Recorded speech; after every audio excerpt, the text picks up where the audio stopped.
박수현 더불어민주당 충남지사 예비후보의 내연녀 공천 의혹에 대한 진실 공방이 갈수록 치열해지고 있죠. 박 전 대변인의 이혼한 아내까지 나섰는데요. 이런 가운데 박수현 전 대변인이 오늘 기자회견을 열어서 전 부인의 주장을 반박했습니다. 이 내용을 비롯해서 정치권으로 확산된 미투 운동 소식, 노영희 변호사, 이웅혁 건국대 경찰학과 교수와 함께 알아보도록 하겠습니다. 네, 오늘 안녕하십니까. 예, 감사합니다. 자, 박수현 충남도지사 예비후보가 오늘 기자회견을 열어서요. 불륜설과 내연녀 시의원 공천 의혹에 대한 입장을 밝혔는데요. 먼저 좀 내용을 한번 들어보고 또 이야기 나누도록 하겠습니다.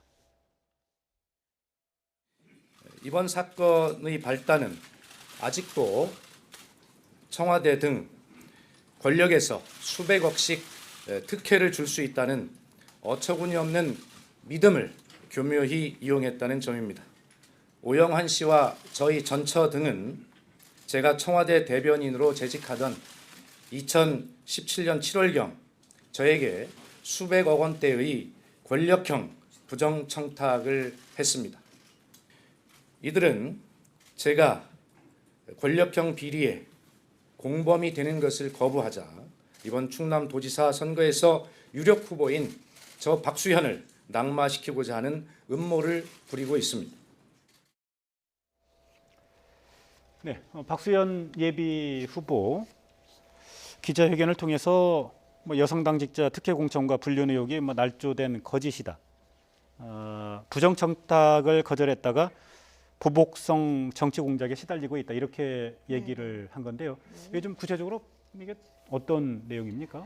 그러니까는 본인이 19대 의원 했을 때 보좌관이 있었는데 그 보좌관을 통해서 청탁이 들어왔다. 이제 그런 얘기인데 청탁의 내용이라고 하는 것이 강남구 삼성동에 있는 국가소유의 부지 1,500평이 있는데 그 1,500평 부지에서 전기차 또는 가스차 충전소를 위해서 20년 동안 본인이 사업할 수 있도록 무상 임대를 좀 해달라고 하는 요청을 받았었다라는 겁니다. 그리고 그와 관련한 사업 인허가도 좀 도와달라는 요구를 받았는데 그것이 바로 수백억 원대의 이권과 관련된 일이었기 때문에 본인은 이런저런 거절을 했는데 그거 이외에 성남구 분당의 주유소 매입자금 150억 원이나 서울 강남구 대치동의 주유소 매입자금 500억 원 등을 빌릴 수 있도록 4% 정도에 빌릴 수 있도록 은행에 알선해달라는 얘기까지 했었다. 근데 그런 내용들을 언제 했었냐라고 하면 박수현 전 대변인이 2017년 9월 15일에 이제 조정으로 이혼을 성립을 시켰는데 그러한 조정이 성립되는 그 과정 중에서 이 박수현 그 전 대변인의 전 부인이 이혼 소송을 통해서 이제 이러한 요구를 또 같이 했었다라는 얘기를 지금 하고 있습니다.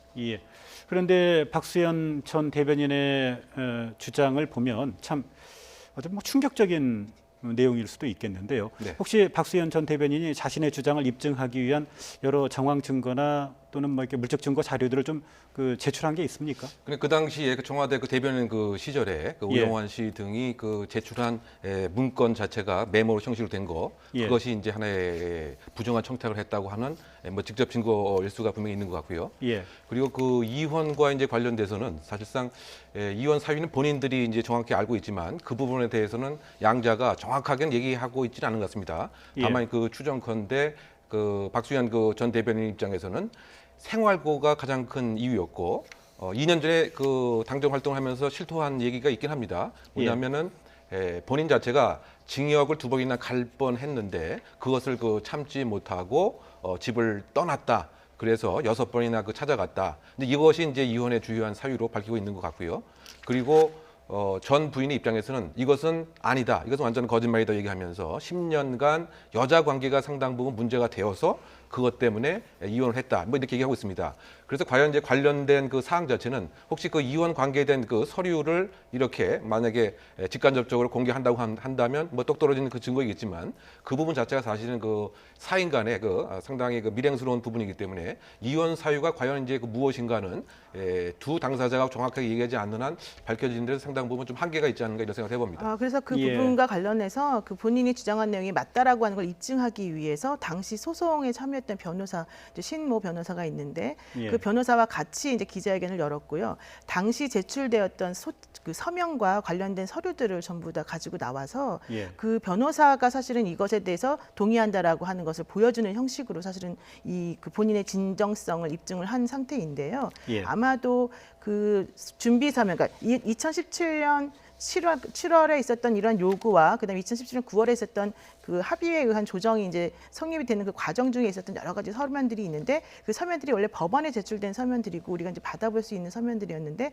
그거는 가사 사건의 특성상 원래는 이제 보호받아야 되는 내용이 있긴 합니다만은 그것을 그 변호사가 변호사법 위반으로 그러니까 그런 것들을 이제 함부로 공개함으로 인해서 혹시라도 문제가 될 수 있을 것이다라고 하는 것을 알면서도 오히려 예. 일본의 그 자신의 이제 진정성을 입증하기 위한 자료이기 때문에 이걸 보여줘야 된다라는 의견을 냈다라는 겁니다. 그러니까 예. 그런 식으로 지금 본인이 주장하고 있는 내용이 사실이라고 하는 것을 좀 알아주었으면 좋겠다라는 얘기를 하고 있습니다. 그러니까 박수관 예. 대변인 입장에서는 이제 그 규칙 사유가 자신에게 있는 것은 아니다 이 얘기도 상당히 강변을 하고 싶었던 것 같아요. 왜냐하면 예. 위자료 자체가 그 2억 800만 원이라고 하면 우리가 생각하는 보통은 한 1,000만 원에서 3,000만 원이 그 평균인데 예. 2억 800만 원이다 보니까 혹시 본인에게 규칙 사유가 있어서 많은 이렇게 2억 800만 원씩 낸 것은 아니냐. 그런데 그것은 아니다라고 현재 그 이야기를 하고 있는 입장입니다. 예. 근데 어쨌든 과연 무엇 때문에 과연 이혼하는 그 사유의 책임은 누가 있느냐. 이 명확하게 일반 대중이 알기에는 좀 한계가 있지 않나 이런 생각을 해봅니다. 예. 그게 지금 문제인 것 같은데요.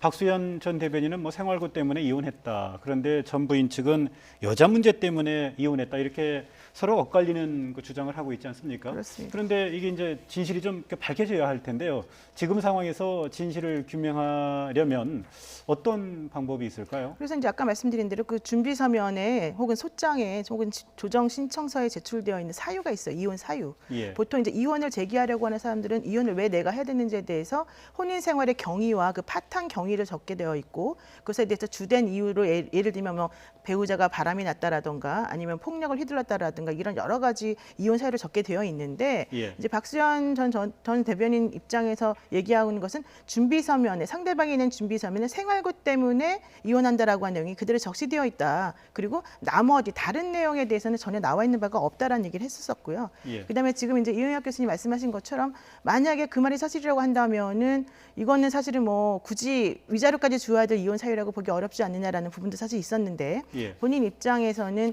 20년 동안 본인과 살았던 사람이고 장애아를 키우다가 그 장애를 함께 떠나보낸 그 부인이었고 사실은 그 전처가 그리고 부인이 사실은 상당히 착한 사람이었고 자기를 위해서 많이 고생을 했던 사람이었기 때문에 부인이 서울에서 전셋값이라도 마련할 수 있었으면 좋겠다라고 하는 생각 때문에 본인이 2억 원이라고 하는 돈을 주겠다라고 흔쾌히 얘기를 했던 것이고 그래서 1억 원이라고 하는 돈을 먼저 주면서 5천만 원은 은행에서 대출을 받고 나머지 5천만 원은 빚을 얻어서 친구들에게 이제 지인들에게 빚을 얻어서 1억 원을 먼저 마련해 준 다음에 300만 원씩 돈을 이제 갚는 형식으로 하기로 이제 했다. 그리고 그렇게 하게 된 이유 중에 하나는 본인이 잘못해서라기보다는 당시에 문자 하나 남겨놓고 11년 전에 본인을 떠났던 부인이지만 그러한 식으로 부인이 떠나게 될 수밖에 없었던 원인이 본인이 무능력했기 때문이다라고 하는 것을 통감하고 있었기 때문에 그 부분에 대해서 미안한 마음이 있어서 2억 원이라고 하는 걸 주기로 했다는 것이고 또 하나는 사실은 상당히 본인이 그 당시에 청와대 대변인을 하면서 이전과는 많이 달라진 여러 가지 위치에 있었기 때문에 부인을 도와줄 수 있을 것이라고 하는 생각 때문에 그런 식으로 조정을 하게 됐다라고 말하고 있습니다. 그런데 불륜설이 제기된 그 김모 씨, 그 분과는 지금 박수현 전 대변인의 관계 어떤 관계입니까? 지금 현재 그 오늘 예. 시점에서는 상당히 그 좋은 관계와 좋은 감정을 갖고 있다 이렇게 표명을 박수현 전 대변인이 했습니다. 예. 그리고 결혼할 의향도 있다. 뭐 이렇게는 그 얘기하고 있는 것이죠. 그런데 이제 이 시점이 언제부터였냐 이것도 사실은 여러 가지 논란이 있는 것입니다. 예. 혹시 이제 이 여성 당사자 때문에 이혼이 촉발된 것은 아니냐 뭐 이런 일부의 시각도 있는데 예. 그것은 아니라라고 이제 박수현 지금 전 대변인은 얘기하고 있고요. 예. 이거 관련돼서 지금 그 여자 당사자의 남편도 사실 그것 때문에 이 그 여자 당사자도 이혼했습니다. 그런데 예. 그 사유로 이혼한 것은 아니고 성격 차이로 이혼을 했다. 어쨌든 좀 다 이혼한 그 상태인 것이죠. 그런데 과연 촉발 요인과 직접 원인이 지금 얘기하는 연애 감정 때문인지 아니면 이른바 불륜 때문에 그런 것인지 그거는 이제 당사자만이 알고 있는 입장인 것 같고 예. 지금 박수현 대변인은 결혼까지도 이 여성 당사자와 생각을 하고 있다. 그런 식의 좋은 감정을 갖고 있었던 건 사실이다. 이렇게 얘기하고 있는 거죠. 근데 예. 그 본인이 이제 불륜 관계 때문에 혹은 그런 것 때문에 이혼한 게 아니라는 걸 입증하기 위해서 그 그 의원, 시의원, 김영미 시의원이죠. 그 시의원의 전 남편이 제출했던 사실확인서가 있는데 예. 그 사실확인서 내용을 보게 되면 박수현하고 전혀 무관한 성격 차이다라고 하는 내용이 적시되어 있다라고 하는 것을 또 얘기하고 있습니다. 예.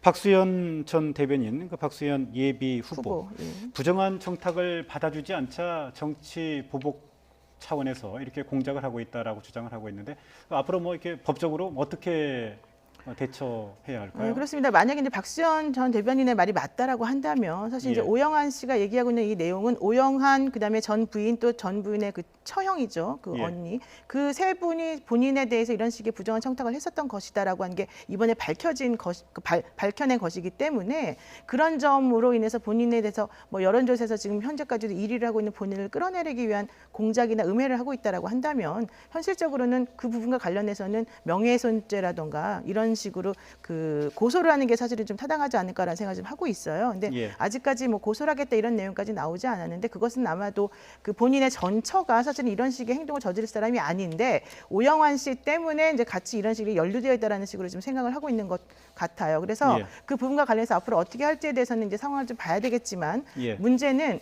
지금 오영환 씨가 지금 얘기하고 있는 그 부분은 사실은 그 양승조 그 예비 후보 그것도 이제 그분도 예비 후보라고 볼 수 있는데 예. 양승조 전 의원과 관련해서 그쪽 캠프의 일을 돕기 위해서 이런 식의 행동을 한 것이다라는 식으로 지금 얘기가 나오는 부분이 있어서 예. 그 부분을 또 명확히 해봐야 될 상황이 있거든요. 그러니까 예. 아마도 양쪽에서 이제 법적 대응으로 좀 나아가지 않을까라고 생각하고 있습니다. 예. 안희정 전 충남지사 그리고 정봉주 전 의원에 이어서 이번엔 민병두 민주당 의원의 그 성추행 의혹이 불거졌는데요. 네. 좀 먼저 좀 간단하게 좀 설명을 좀 한번 해주시고 네. 이야기 한번 네. 진행해 보죠. 그리고 어제 그 한 매체에서 그 보도된 그 내용입니다. 그 예. 민병두 의원과 그 사업을 하는 비슷한 나이 58년생 그 동갑이라고 합니다. 그 해외에 있는 그 산행에서 이제 그 만났다가 그 귀국한 이후에 사업과 그 관련돼서 그 3차례 이상 그 만남을 가졌습니다. 당일 그 사건이 그 발생한 날은 민병두 의원이 노래 주점에 가자라고 이제 해서 노래방에 가서 이제 벌어진 일인데요. 사실은 이제 방송에서 말하기 좀 그 민망하긴 합니다만 어쨌든 그 민병두 의원이 저와 같이 혀가 뭐 들어온 상황이다 해서부터 또 출입문을 이렇게 봉쇄를 하고 또 나중에 그 봤더니 이 피해 여성의 입장에 집에서 가는 상황이 봤더니 바지 지퍼가 그 내려가 있었다. 예. 이런 내용이 이제 현재 그 폭로된 그 상황인 것입니다. 예. 그런데 민병두 의원이요 이런 의혹이 불거지자마자 의원직 사퇴라는 뭐 촉강수를 뒀는데요. 그런데 문제될 만한 행동은 또 하지 않았다. 이렇게 해명하고 있지 않습니까? 그런데 문제될 만한 해명을 하지 않았는데 행동을 하지 않았는데 왜 또 의원직을 사퇴한다고 할까요? 네, 그래서 그 부분과 관련해서는 이제 본인들의 성격이 좀 그렇다. 왜냐하면 민병두 의원 자신도 그렇고 그 부인이 이제 그 유명한 사실은 당시에 이제 학생운동 같이 하던 분이었거든요. 예. 이 분들이 사실은 도덕적 결벽증이 있는 사람들이고 오히려 이제 그 어제 이 사건을 처음으로 보도했던 인터넷 그 신문에 언론사의 홈페이지에 민병두 의원의 아들이다라고 하는 이름으로 민모 씨가 올린 글이 있습니다. 예. 뭐라고 했냐면 아버지는 도덕적 결벽증이 있는 사람이고 이러한 것으로 인해서 조금이라도 흠이 나게 되면 못 견디는 사람이다. 우리가 의원직까지 내려놓겠다라고 얘기한 것은 모든 권위에서 나오는 힘으로부터 보호받지 않고 오히려 이 진실을 정확하게 서로 간에 이 권력형이 아닌 동등한 관계에서 한번 진실을 밝혀보고자 하는 그런 생각 때문이었다라는 식으로 얘기를 하고 있고요. 그리고 예. 또 이제 그 민병두 의원의 부인이 SNS에 또 올린 글에서도 내 남편이 그런 식의 행동을 했다라고 한다면 그건 매우 잘못된 일이지만 이것은 권력형 성폭행 관계하고는 전혀 상관이 없는 거다라는 식으로 또 얘기를 하고 있습니다. 그래서 예. 이런 것들을 살펴보게 되면 그 아마도 이제 당시에 그 민병두 의원 같은 경우는 출판 기념회조차 열지 않을 정도로 매우 그 그 아마 결벽증 같은 좀 것들을 보여주는 사람이기도 했고 또한 예. 현재 전세에 살고 있다는 거예요. 자가도 없이. 예. 그 얘기는 삼선 의원까지 한 사람이 집도 없이 전세를 살고 있다는 것 자체가 이 사람이 얼마나 깨끗하게 정치를 하고자 했던 것인가를 보여주는 거다라는 얘기를 하고 있는데 만약에 그렇다라고 한다면 또 이제 일각에서 얘기하는 것처럼 그렇게 결벽증이 있는 사람이 왜 여성하고 단둘이 2008년도에 그런 노래방에 가서 둘이서 뭐 그런 행위를 할 수 있었겠느냐. 물론 본인은 기억이 없다고 하면서도 왜 의원직까지 내려놓느냐. 왜냐하면 의원직이라고 하는 거는 본인의 자존심 문제도 있겠지만 본인을 뽑아준 유권자들의 또 뜻이 있는 것이기 때문에 함부로 내버릴 수 있는 게 아니지 않느냐 이런 얘기도 있어서 예. 양쪽의 의견을 조금 확인을 해봐야 될 것 같습니다. 당내에서도 민병도 의원의 의원직 사퇴를 좀 만류하는 그 입장들이 있더군요. 네. 그런데 아직 공식적으로 그 사퇴서를 제출하는 행위를 한 것은 아닙니다. 예. 일단 말로만 그 사퇴를 한 것으로 얘기하기 때문에 실제로 사퇴 정말 의사가 있다면 국회의장의 사퇴서를 왜 안 내느냐 이런 상당히 비판적인 시각도 있습니다. 예. 그리고 이제 그 당내에서는 의원식 그 대표 입장에서는 뭔가 사실관계를 먼저 그 확인을 하고 생각을 한 번 더 정돈을 해보는 게 좋지 않는가 이런 이 입장을 밝히는데 또 이것에 있어서 그 반대적 그 시각은 아니 그 현재 국회 내에서 한 표가 아쉬워서 당리당략적 차원에서만 이렇게 얘기하는 것은 아니냐. 지금 그 피해자의 한번 그 이야기를 생각해 보면 과연 당리당략을 우선할 것이냐 이런 그 비판적인 그 시각도 상당 부분 있고요. 예. 아까 그 가족의 그 입장에서 가족이니까 또 그렇게 얘기하는 경우도 우리가 충분히 그 이해하지만 정말 보듬어야 될 사람은 가해자가 아니고 피해자인데 왜 그 가해자를 보듬으려고 하느냐 뭐 이런 시각도 분명히 있습니다. 그리고 그 도덕성이 그 뛰어난다고 한다면 행위와 도덕성은 이렇게 이중잣대로 하는 것을 우리의 그 정치인의 그야말로 정책을 담당하는 사람으로 봐야 되느냐 뭐 이런 시각도 상당 부분 있고요. 예. 또 아까 그 얘기 중에서 이제 주민의 선출한 것을 먼저 생각을 해야 된다. 근데 그 민병도 의원을 뽑은 주민의 입장에서는 오히려 이것을 더 부끄럽게 생각을 하기 때문에 사퇴를 더 환영할 가능성도 있지 않는가 이런 그 시각도 상당히 분명히 있기 때문에 지금 그 전반적인 그 사퇴를 하느냐 안 하느냐 만약에 사퇴를 철회한다고 한다면 어떤 면에서 보면 그냥 보여주기식 행위로서의 그냥 쇼 같은 것은 아니냐 이런 그 비난의 모습도 분명히 있지 않나 이런 근데 생각이 듭니다. 예. 네, 그 좀 중요한 지적인데요. 사실은 이게 10년 전에 일어난 일이고 뭐 정말 그런 일이 있었다 치더라도 이건 형사적으로 처벌될 수 없는 상황이거든요. 예. 이미 이제 친고죄 고소기간 다 지나간 상황이고 또 그것이 사실인지 아닌지까지 아무것도 밝혀진 게 없습니다. 다만 이제 한 일방의 주장이 이렇게 나왔던 것이고 예. 주장이 나오자마자 1시간 반 만에 갑작스럽게 의원직 사퇴를 또 선언한 상황이어서 예. 우리들이 받아들이기도 너무 이게 빠르게 지금 진행이 되고 있는 거 아니겠습니까? 예. 네, 그렇다면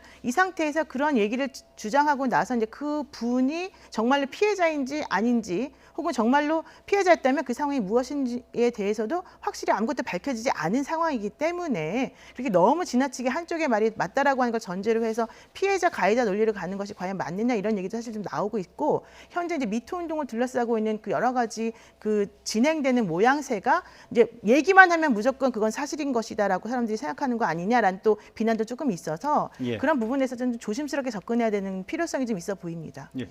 안희정 뭐 충남지사 전 충남지사 이야기 한번 해보죠. 검찰 조사를 받았고요. 가해자로서 또 검찰 조사를 받았고 피해자도 조사를 받았는데 안희정 전 지사 검찰 조사에 들어갈 때는 피해자에 대한 사과 언급이 전혀 없었는데 나올 때는 좀 언급을 했죠. 네, 언급을 했을 뿐만이 아니고 그 목소리의 그 힘이라든가 그 문장을 완전히 맺지 못하는 상당히 예. 조금 위축된 모습이 그 조사 후에는 이렇게 비춰진 것 같습니다. 예. 그 제가 그 뭐 예상컨대 아마 그 조사하는 그 강도와 그 범위가 본인 당사자가 예상했던 것보다는 상당히 조금 세고 나름대로의 물적 또는 간접 구술 증거도 상당 부분 있었던 것에 대한 상당히 그 위축된 것이 아닌가 하면 그렇게 그 평가가 되는데요. 예. 어쨌든 처음에는 상당히 그 당당하게 마치 그 정치적 과정을 하는 이와 같은 모습으로서 그 비춰졌던 것 같고 예. 귀가 직전에는 그래도 무엇인가 피해자에 대한 언급도 하고 또 뭐 배신감 또 나름 실망감에 대해서 사과를 한다 이런 모습이 상당히 그 차이가 있었던 것 같습니다. 그런데 어쨌든 지금 그 피해자는 약 24시간 그 조사를 했고 예. 가해자는 9시간밖에 그 조사를 못한 것이죠. 그만큼 이제 기습 출두를 그 했기 때문에 밝혀야 될 정확한 사항은 아직 다 조사가 그 이루어지지 않은 이런 상태가 아닌가 생각이 되고요. 저는 이렇게 그 기습 출두를 함으로써 어떤 면에서 본다면 구속영장을 피할 수 있는 여러 가지 그 근거와 행동은 보여주는 이런 이득은 있었던 것은 아닌가 생각이 된 것이죠. 예. 그냥 구속되지 않은 상태에서 나중에 또 뭐 추가 소환을 한다든가 이런 식의 수사의 이득은 상당 부분 봤다 이렇게 생각이 됩니다. 그런데 지금 성폭행 장소 가운데 하나로 지목되고 있는 오피스텔 이게 지금 또 문제가 되고 있죠. 그렇습니다. 그 오피스텔이 안희정 전 지사의 소유가 아니고 예. 안희정 전 지사와 30년 지기인 친구 그 건설회사에서 이제 매입한 오피스텔로 지금 얘기가 나오고 있기 때문에 예. 만약에 그렇다라고 한다면 그곳을 이용했던 안희정 전 지사에 대해서는 혹시 뇌물죄나 김영란법 위반죄가 적용될 수 있는 거 아니냐라고 하는 얘기가 지금 나오고 있는 것이 사실이고요. 현재 예. 이제 우리가 말하는 그 김영란법이라고 하는 것의 8조 1항에 보게 되면 그 1인으로부터 1년에 총 100만 원 이하의 그런 금품만 이제 수수할 수 있게끔 되어 있거든요. 근데 실질적으로 그것은 이제 이해관계가 없는 사람인 경우의 얘기고 이해관계가 만약에 조금이라도 있다면 뭐 한 푼도 사실은 받아서는 안 되는 부분이기 때문에 안희정 전 지사가 오피스텔을 이용한 것은 사실은 무상으로 숙박과 관련돼 있는 그 사용 이익을 얻은 셈이 되기 때문에 예.